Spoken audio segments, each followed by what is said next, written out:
पंडित धीरेन्द्र शास्त्री का दिव्य दरबार। कांग्रेस सांसद नकुलनाथ ने उतारी पंडित धीरेन्द्र शास्त्री की आरती। बजरंगबली की भक्ति में लीन दिखे पूर्व मुख्यमंत्री कमलनाथ।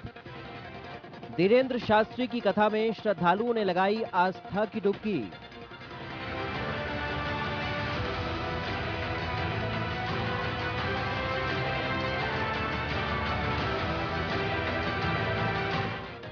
जी हां, ये तस्वीरें हैं प्रदेश के पूर्व मुख्यमंत्री कमलनाथ के गढ़ छिंदवाड़ा की, जहां सिमरिया में बागेश्वर धाम के पंडित धीरेन्द्र शास्त्री का दरबार सजा तो क्या आम क्या खास, सभी हनुमत कथा में लीन नजर आए।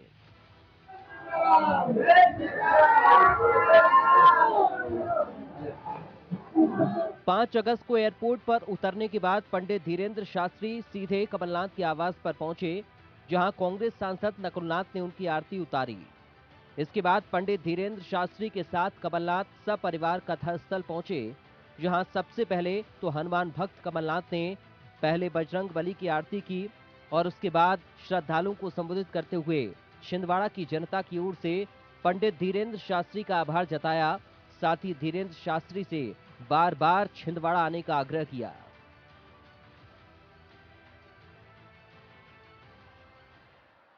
आदरणीय महाराज जी, मैं आपको धन्यवाद देना चाहता हूं और छिंदवाड़ा की जनता को बताना चाहता हूं कि मैंने काफी समय से महाराज जी से निवेदन किया, आप छिंदवाड़ा आइए और हमारा सौभाग्य है, आपका सौभाग्य है कि महाराज जी ने छिंदवाड़ा की धरती में अपना पांव रखा।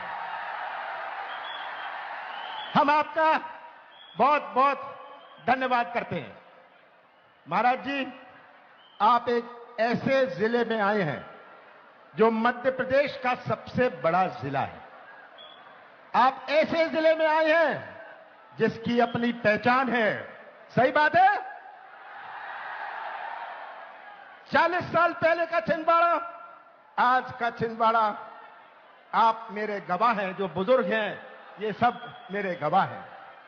हमने सबको मैं कहता हूं एक बात महाराज जी, संसद में बहुत सारे सांसद चुन के जाते हैं। मैं उनसे कहता हूं कि आप वोट से चुनकर आए हैं, आप वोट के कारण यहां बैठे हैं। मैं तो इनके प्यार और विश्वास के कारण यहां बैठा हूं।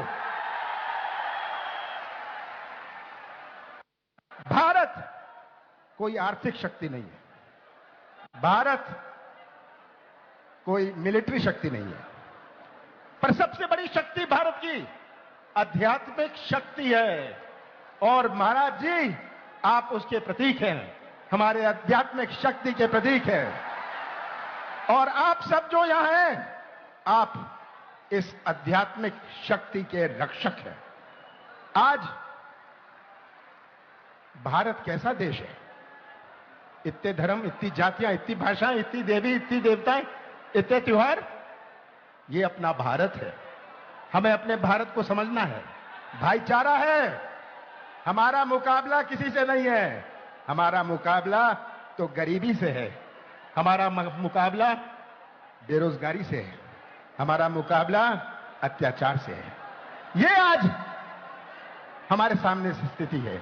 तो मैं ज्यादा ना कहते हुए कि आप सब इच्छुक हैं महाराज जी को सुनने के लिए, मैं फिर से उन्हें धन्यवाद देना चाहता हूं, आत्मीय धन्यवाद देना चाहता हूं, आपकी तरफ से धन्यवाद देना चाहता हूं कि आपने यहां आकर हमारा छिंदवाड़ा का सम्मान किया। और यह भी आश्वासन देके जाइएगा कि आप यहां आते रहेंगे। ये मेरी आपसे प्रार्थना है। सिमरिया में पंडित धीरेन्द्र शास्त्री की 3 दिवसीय कथा में श्रद्धालुओं की आस्था का सैलाब उमड़ पड़ा। हर तरफ भक्त बाबा की भक्ति में गोते लगाते नजर आए, तो उधर बाबा ने भी अपनी आराध्य की भक्ति में अपने को समर्पित कर दिया।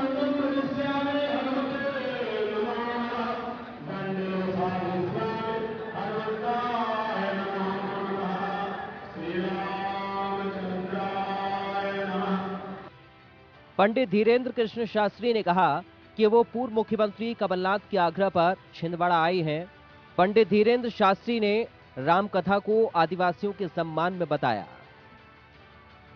मध्य प्रदेश के पूर्व मुख्यमंत्री आप श्री कमलनाथ जी जब बागेश्वर धाम फरवरी में गए तो बस उनकी और हमारी इतनी ही बात हुई कि आप सिमरिया कब आ रहे हैं हनुमान जी महाराज के दर्शन करने। ये अद्भुत बात है। तो हमने कहा लोग तो आते हैं तो कहीं पर्चा, कहीं कुछ, कहीं चर्चा। आपने बड़ी विनम्रता पूर्वक कहा महाराज जी आप सद्बुद्धि बनी रहे हमारी, और आप सिमरिया वाले हनुमान जी के दर्शन करने आओ जो आज से 15 साल पहले पूरे भारत में 101.8 फीट ऊंचे हनुमान जी महाराज का दिव्य विग्रह है। आप बन गए, पर हकीकत तो यह है कि छिंदवाड़ा के पागलों को पुनः राम के प्रति पागल बनाने के लिए हम आए हैं। इस कथा में एक और आनंद है। आदिवासी गौरव सम्मान दिवस के पावन उपलक्ष्य के लिए इस कथा का आयोजन करवाया जा रहा है। ये बड़े गौरव की बात है। जो प्रकृति के पूजक हैं, प्रकृति के उपासक हैं और प्रकृति से ही परमात्मा की प्राप्ति होती, जिनके लिए राम बन गए, और राम बन गए तो राम भी बन गए। कथा के अंतिम दिन पंडित धीरेन्द्र शास्त्री ने बताया कि उन्हें छिंदवाड़ा आकर अच्छा लगा और पंडित धीरेन्द्र कृष्ण शास्त्री के मुताबिक जो भी सनातनी है वो उन्हें प्रिय है, चाहे वो किसी भी दल का हो। बहुत अच्छा लगा और सनातन सबका है। भारत में रहने वाले जितने भी लोग सबका सनातन है, सब सनातनी है। इसी ध्येय के साथ हम निकले। हम कोई सियासी आदमी नहीं है, इन सबसे हमको दूर ही रखा जाए तो हमें बहुत प्रसन्नता होगी। हमें अपना कार्य सनातन का कार्य करना है, हमें जातिवाद को हटाकर सबको एक करना है। इसलिए हमको सियासी बयानों से, सियासी बगावत से दूर रखा जाए। सर कमलनाथ जी नकुलनाथ जी को कैसा भक्त पाया आपने? लगातार बैठे रहे 2 घंटे, वो धाम भी गए थे। हमारे लिए सब समान है, पूरा विश्व हमारे लिए समान है। जो हमारे बालाजी का है वो हमारा है, जो हमारे राम का है वो हमारा है। छिंदवाड़ा में बजरंगबली के 2 समर्पित भक्तों के मिलन ने पूरे छिंदवाड़ा को भक्ति के रस में भिगो दिया। राम कथा और हनुमत कथा की महिमा ही है कि लोग आस्था की डुबकी लगाते हुए नजर आए। बहरहाल जिस हिंदुत्व के एजेंडे और हिंदुत्व के चेहरों को लेकर बीजेपी सियासत करती है, उसी हिंदुत्व के चेहरों को लेकर कमलनाथ आगे बढ़ रहे हैं और ये संदेश देने की कोशिश कर रहे हैं कि सिर्फ बीजेपी ही नहीं बल्कि कांग्रेस भी हिंदुत्व और हिंदुओं की हितैषी है। क्योंकि कर्नाटक में जिस बजरंगबली को बीजेपी ने मुद्दा बनाया, अब मध्य प्रदेश में कांग्रेस इसे मुद्दा बनाकर आगे बढ़ रही है। कमलनाथ खुद बजरंगबली के अनन्य भक्त हैं। ऐसे में बड़ा सवाल ये कि बीजेपी अब किस एजेंडे के साथ मैदान में उतरेगी। छिंदवाड़ा से इंडिया न्यूज के लिए अफाक हुसैन की रिपोर्ट।